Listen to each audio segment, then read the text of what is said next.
something to scream about.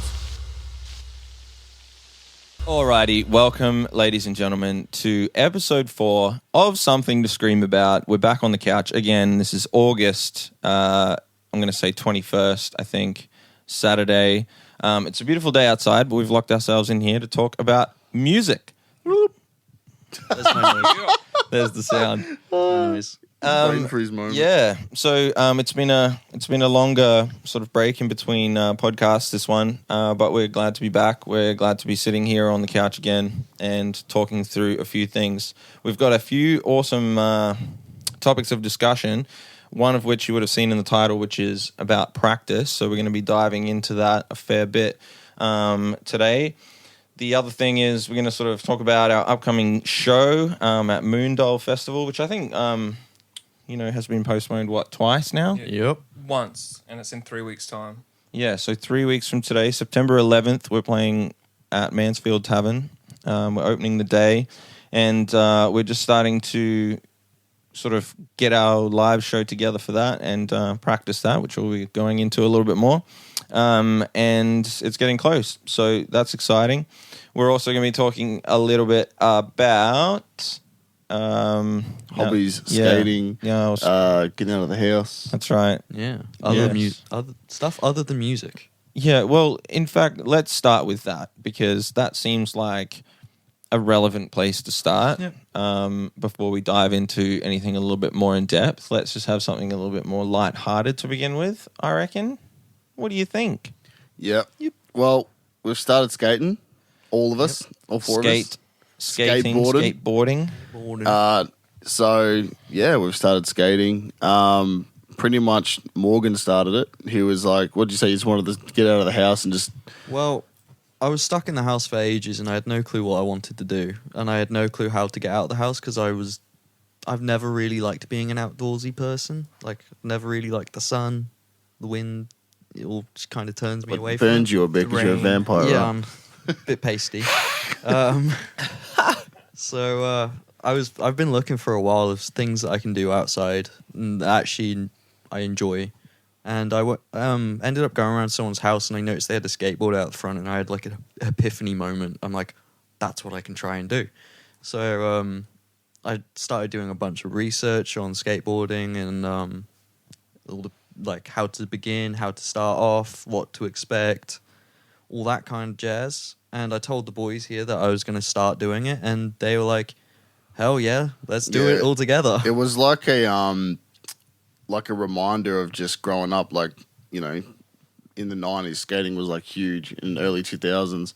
So like I remember just when I was a kid, I saw photos in the group chat the other day of me like 7, 8 years old with a skateboard in my hand. I was just like, man, like I just reuniting with like how we used to be so active, or me personally, I used to be so active as a kid, and just being like, I've just gone away from all that as I've gotten older, like started staying in more, watching TV shows and just like staying in. And like, it's all good to do that every now and then, but like, man, like getting out in the sun is so beneficial. I feel like it just, if you feel so much more like you've done something throughout the day, and then when you come home and you relax, it's like rewarding to relax as opposed to just doing it without going outside.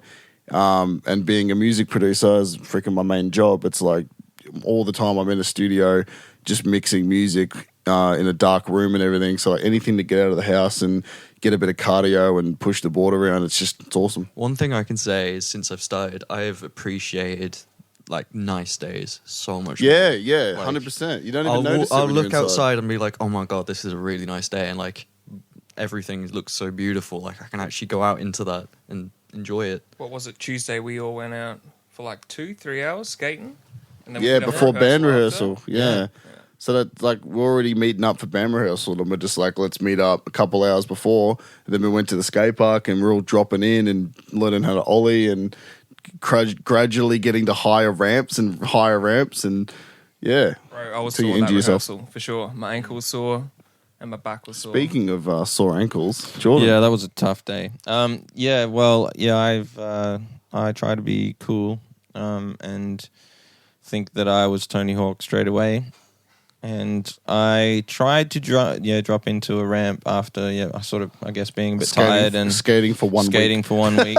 What was it? You 180 kick flipped into the Yeah, ramp? double Yeah. backflip, kickflip. It was because you nailed the trick already 10 times, and then Yeah, so I was obviously, well rehearsed at it and knew exactly what I was doing, but somehow the board had other ideas, and my ankle is nasty. So rest that up hopefully, before Moondall. yeah. So 3 weeks of recovery, Otherwise it's and then MIDI. we're double kicking. Yeah, MIDI drums, boys. yeah. We'll just My substitute injury it. was a little less graceful than your double 80 backflip, whatever.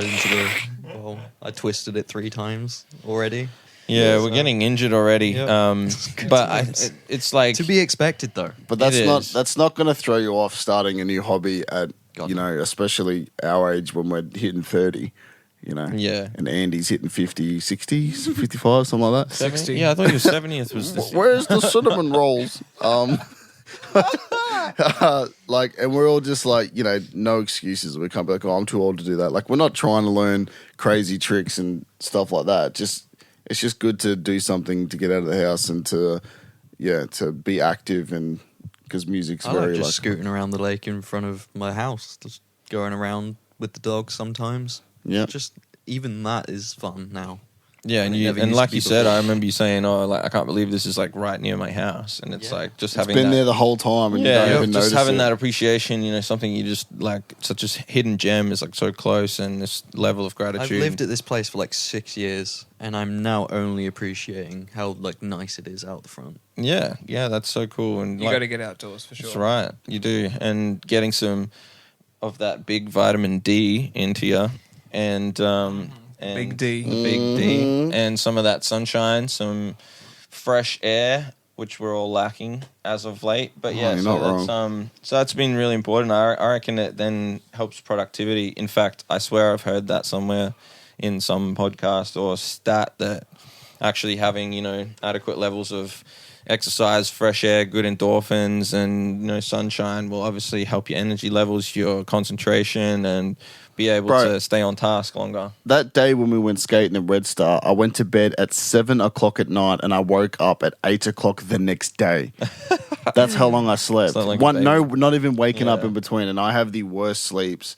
So like, that just again, it helps with your sleep schedule as well. I was Because just about to say that. Yeah. As well. I have not been sleeping this well in years. yeah, because you burn calories and you burn all the energy that that you have from eating all whatever food you eat, and then your body actually wants to rest, using your muscles and using everything. It's like, I think people don't appreciate how or understand how important it is to actually be active and not just go to the gym. Because I go to the gym all the time, and I don't even work nearly as hard as in the gym as when I do when I skate.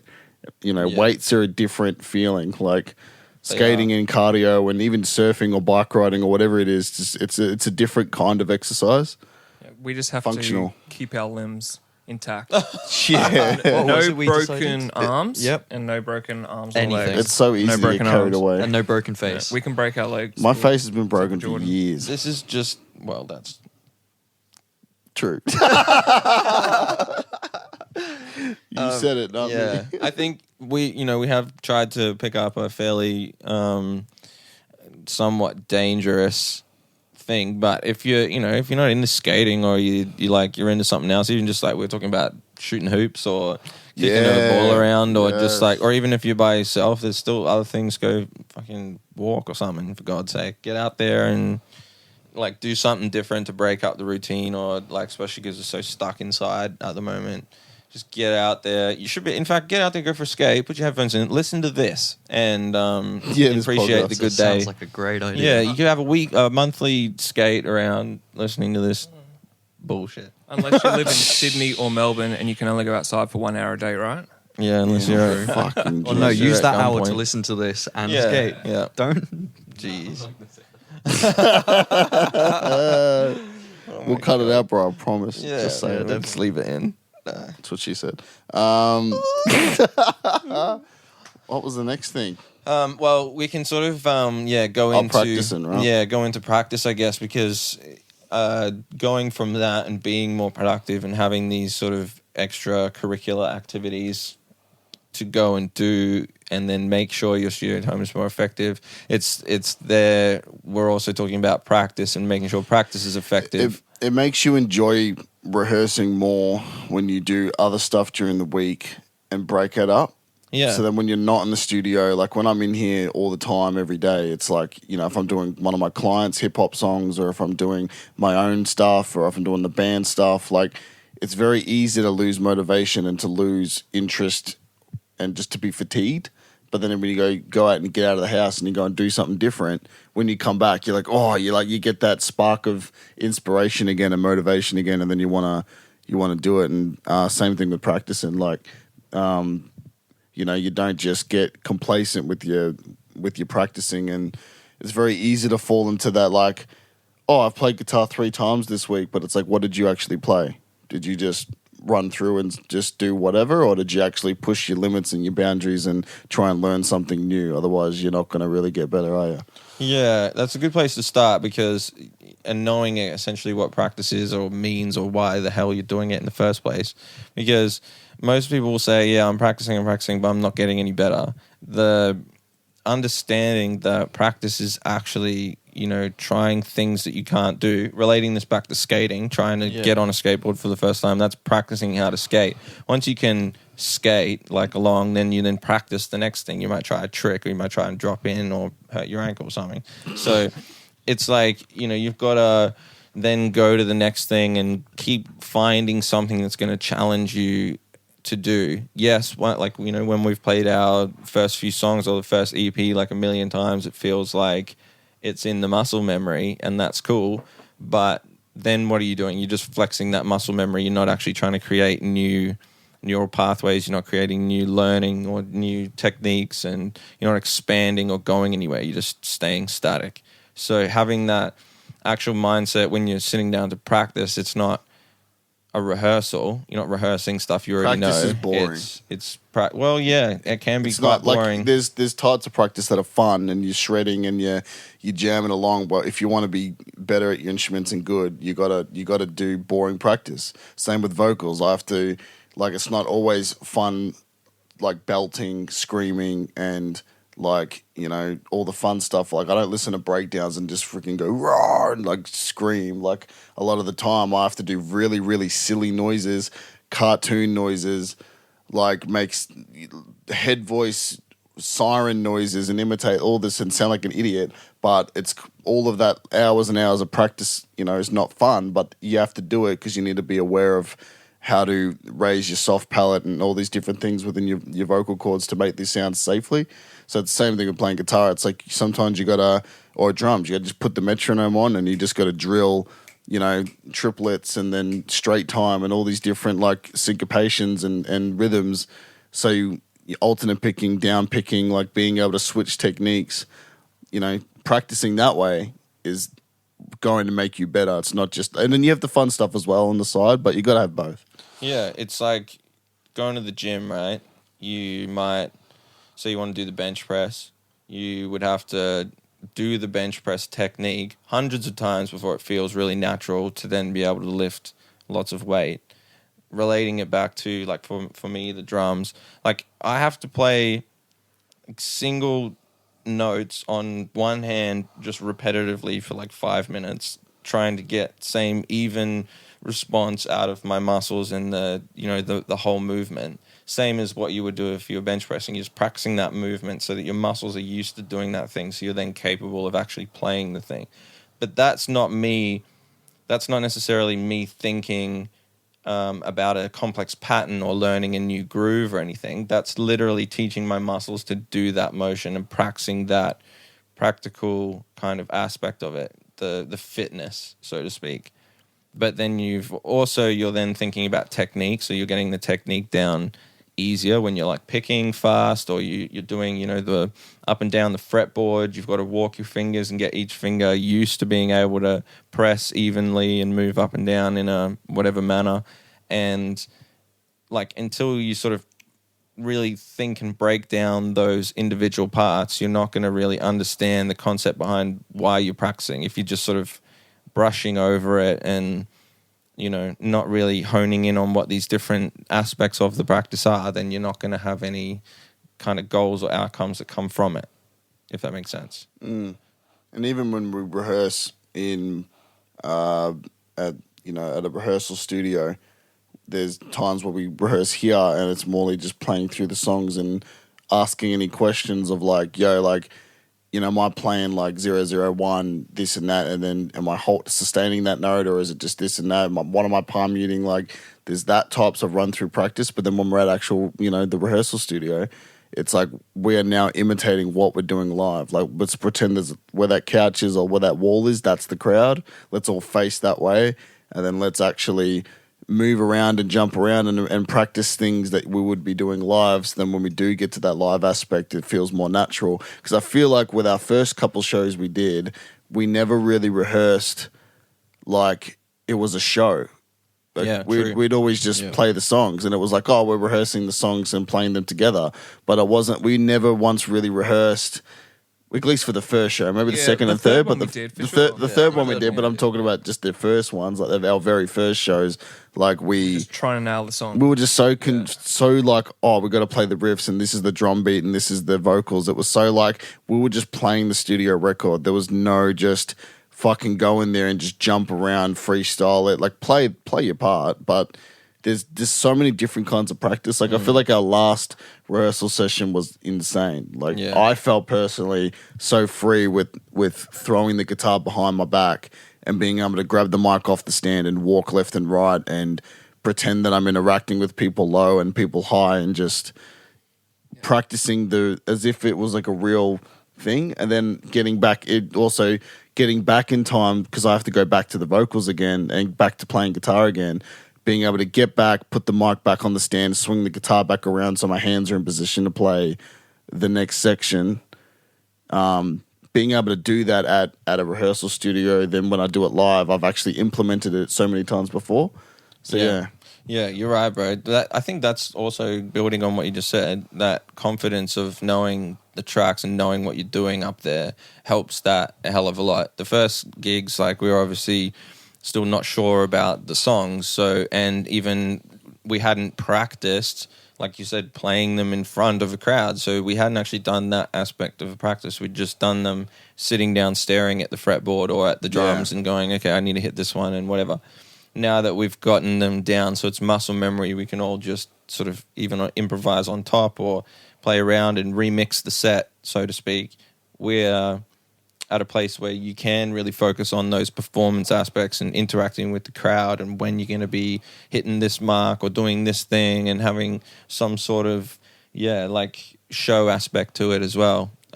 It really starts with a solid foundation of getting the elements from the basic versions of practice all the way through to the final product of being on stage.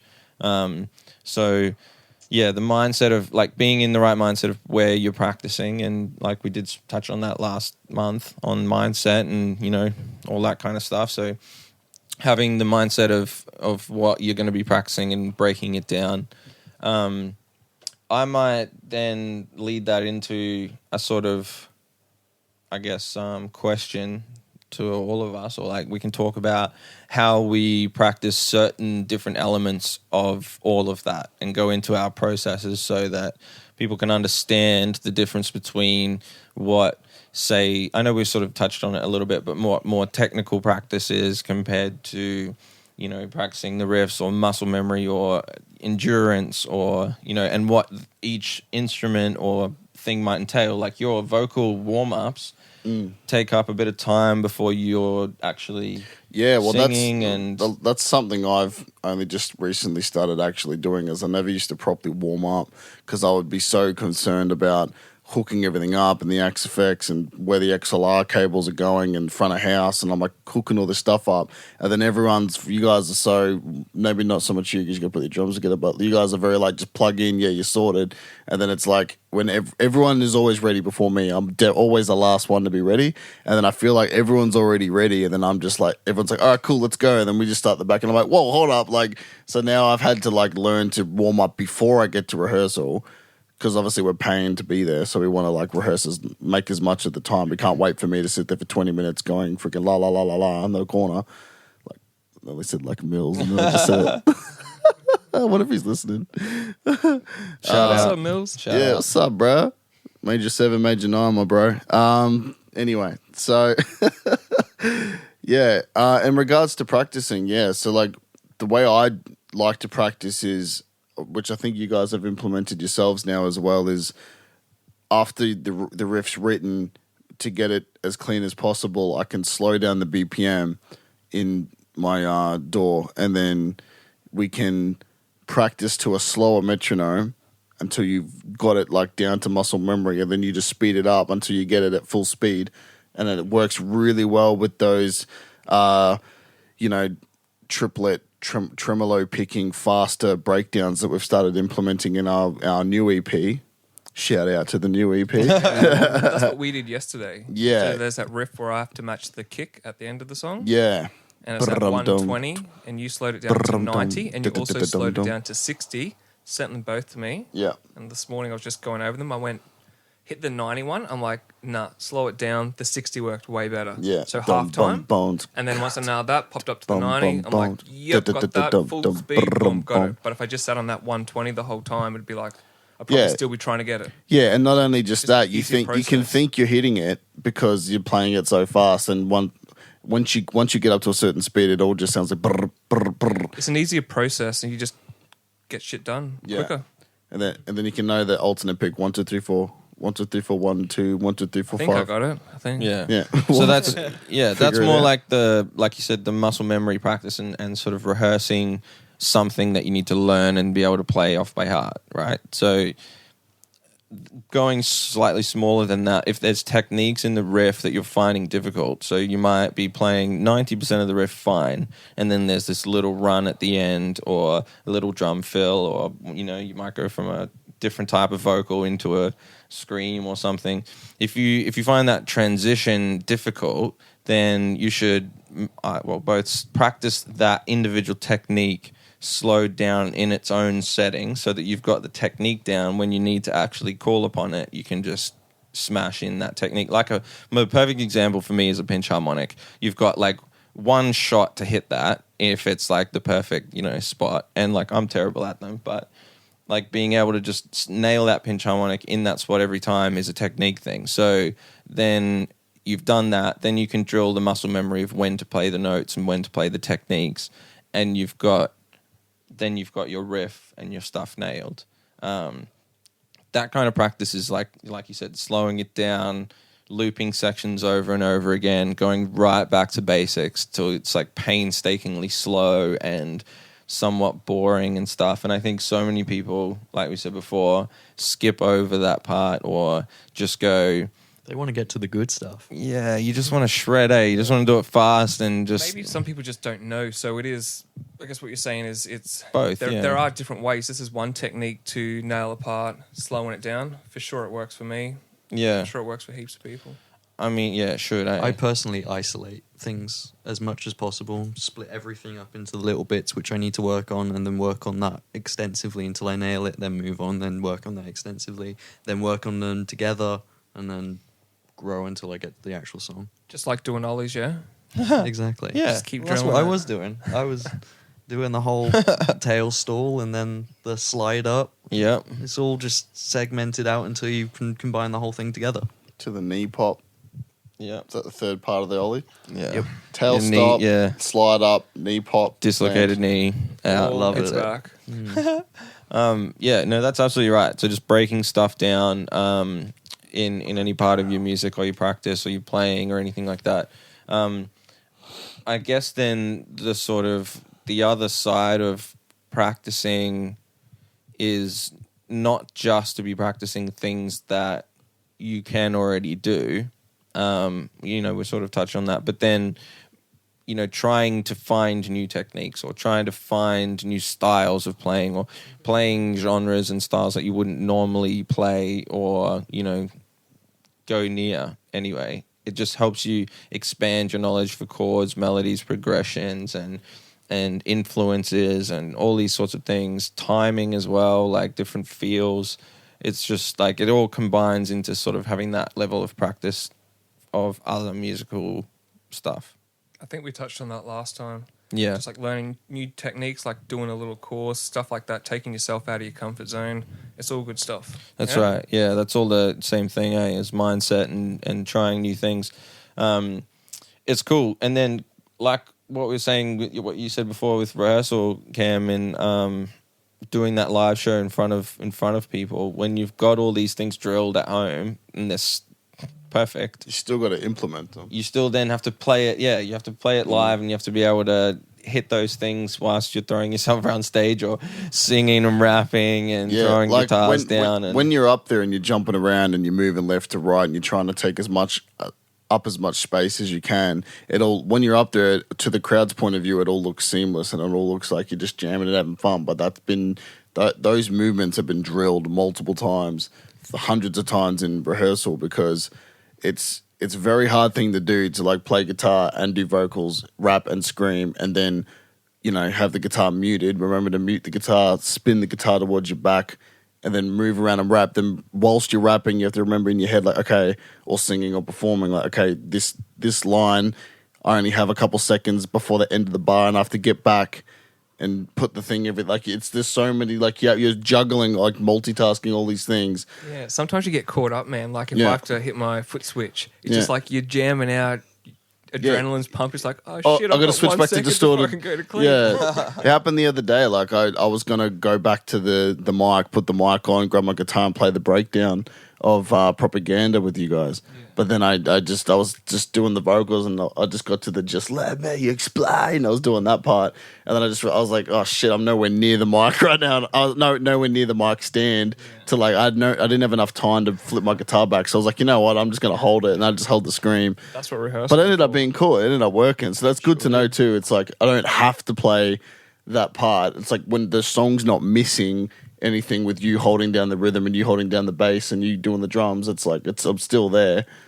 It's a suffocate I absolutely have to play. I can't miss that. Like there's certain songs that I have to be there, but it's not all the time. I can miss it, which is good. Dynamics of the show. You just perform and you live in the moment and just respond to see what the crowd's responding to. And yeah, so practice, my dudes and dudettes.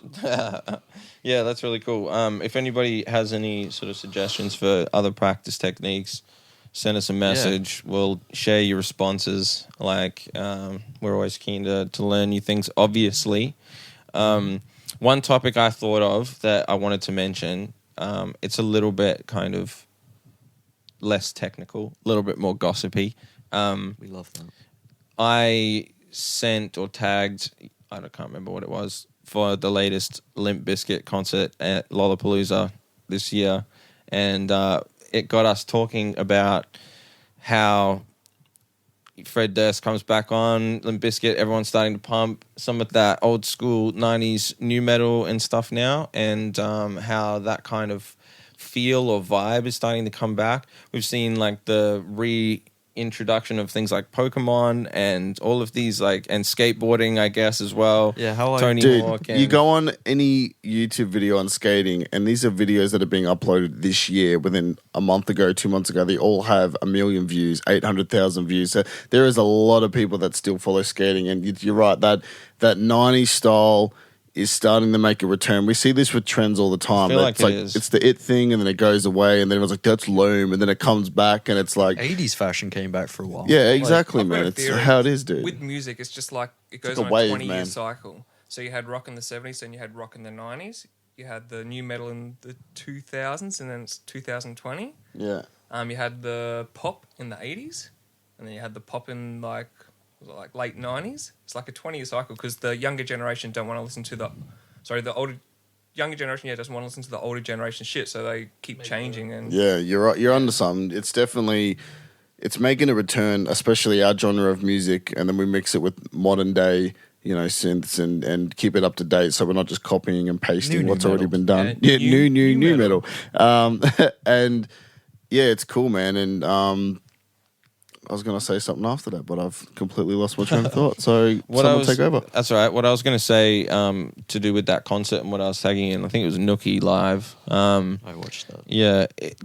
What it made me realize was, the simplicity of the music. in a lot of ways. You know, just some sort of funky beat, simple as raps. You know, Very simple rap. Simple Bro, as. like the simplest rapper ever. And it's all that feeling, and it's that vibe, and it's that kind of It's the intent, man. Like what Intent. like what I always say. What is Yeah. the intent behind the song?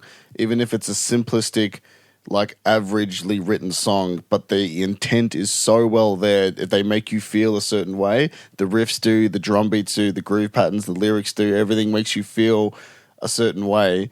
It's like it doesn't matter how simple the song is. People bounce to it, jump to it. That's what music is. It makes you feel a certain way when you listen to it. So. yeah, and they sort of really encapsulated that, and obviously we've got inspiration from that to then take forward. What I then got thinking about, my train of thought's epic sometimes. What I then thought about was I wanted to ask you guys if we had to give, if someone asked us, hey, what's your top 5 influences in terms of bands or sounds, what are we going with and why? And I think obviously the reason I said that is Limp Bizkit is in there. Yeah, Bring Me the Horizon. I reckon What? Okay, so the synth aspect of metal, synthy and somewhat metalcore sometimes. I can't think of the band name right off the top of my head, but they're the ones like I'm a fire starter, you know that one. Prodigy. Yeah, bro. The way that they did like drum and bass and electronic elements and brung like this jungly like percussive vibe, but then like they're not necessarily metal, but they've had heaps of like guitar parts in their songs and like it's got some good rocky. Yeah, man. shit. They were very, very unique to combine. So I feel like a lot of people like Bring Me the Horizon like would have taken from them and been like, oh, cool. Look, you can combine genres and make something new, and that's definitely Linkin Park. Maybe Linkin Park as Linkin well. Park's I a think. big Combining one. I poppy think with Korn rappy. a little bit as well. Korn insanely, bro. Yeah. Like, Korn, yeah, for sure. The way that they did, they took like hip hop beats almost and hip hop rhythms with very simple, plucky, like just creepy vibes. It's creepy. That's Yeah. the one thing I think. I we think they were pulled one of the from first Korn is bands the that really nailed creepiness. drop tuning as well. Like they 100%. like That's They sick. were early 90s. They were like Yeah, 92, yeah, their first exactly. album. yeah. I think them as well. Yeah, 100%. That's maybe 4. Have we got anyone that's sort of maybe, Today, well, not necessarily just today, but a little bit more? up to date, modern. Yeah, let's go with that. I guess North Lane or someone like that. Yeah. The North Northern Lane and Boys or- no, actually, you know what? North Lane's a really good answer. Like they're so awesome. Sign us. What? They combine. When I think of North Lane, I think of the Matrix. Yeah, Yeah. Like I could totally hear their music in a new Matrix movie Yeah. for sure. Yes. Like just the way they combine metal with like synthy warpy arpeggio, fucking Yeah. whatever. You know what I Yeah, yeah, mean? yeah. Like yeah. That's North Lane for sure, man. There's some of their breakdowns, some of their kind of cool parts. I know that like we listen to a bit of Amur or Hacktivist or DVSR, these types of people. They've got some of that rap metal Hacktivist is vibes sick. and some genty sick breakdowns and things. I don't know. I'm trying to sound like I know what I'm talking about. Hacktivists are fucking sick, man. They really are. Their Yeah. breakdowns, their gent style rocks, and Their then they've mixing's on point. and they've got the rapper, yeah. They Yeah, got 2. yeah. I think it's Yeah. pretty, and they got some pretty. It's pretty much like hip hop songs only, eh? So many. They're just like hardly any guitar or metal stuff. But it's pretty cool. I like the versatility in that. That's probably heaps of bands, really, isn't it? But Yeah. I think that was It's our top 10. Yeah, it's cool. I just thought, if just to kind of have an idea of the types of people that we listen to and the types of things that we're into and what shape kind of where we're going with things, both with our sound, with our influences in writing the music, and then also like maybe our message as well. Our message is pretty important. I Yeah. feel. I I was listening through our 100%. first EP the other day, and some of the lyrics are really like punchy, solid. Like Yeah, they're supposed to be, eh? yeah, I know. Point. Yeah, they're like, Like, we I- just talk about real shit. Yeah, I've heard them so many times, so it kind of just glances past me. That's why we Yeah. don't overly mix Yeah. our vocals as well. Like, You know, just thinking of the comment that Dick said to us about the vocals, whatever. Anyway, so we had some reviews that I do not agree with. Oh, those negative reviews. They'll get to you. You know who you are, guys. You know who you are. Yeah, but we don't overly mix our vocals because we want you to understand the lyrics that we're bloody saying. We don't want you to have to Google and have someone who's an expert at deciphering, screaming, saturated with 100,000 drivers on it. But yeah, that's a big part of our stuff is our what we're saying and what the song's about, and then the music conveys Lyrical that. content. Yeah, 100%. Well, that's pretty cool because I listened to a few different things to you, obviously, and we all listen to different like stuff each week, and then bringing those influences into the studio and all the shit that we go through every week, and the experiences we've had in life, like bringing together to shape our message and what we put forward. So yeah, I think that's pretty much a good answer as to where our sound and stuff comes from, our message. Yep. Anything else you boys want to add in? Anything else we need to talk about? I know that, yes, we've got Moondall in 3 weeks. Yep, I was going to say that. We'll just reiterate that. Obviously, come out and support Still us got if you're in merch Brisbane. as well. Yes, we've still got some merch. So T-shirts available if you want to be hitting that up. That would be wicked. You can deck yourself out in some gear. Out of Sync's been doing well. Yep, Being Allison's been doing awesome. Happy with the response to that. So thanks to people listening to that and streaming it. So glad you guys like it. Yeah, boy. And then we're just working hard on this new bunch of songs, which is getting more and more exciting. So very exciting stuff here. Yeah, cool. Yeah. Cheers. Cheers. Thanks, guys. All right. Cheers. See you soon. Bye. Bye, Felicia. And I've been through that hurt. All the things that I've learned is it makes me go on, yeah.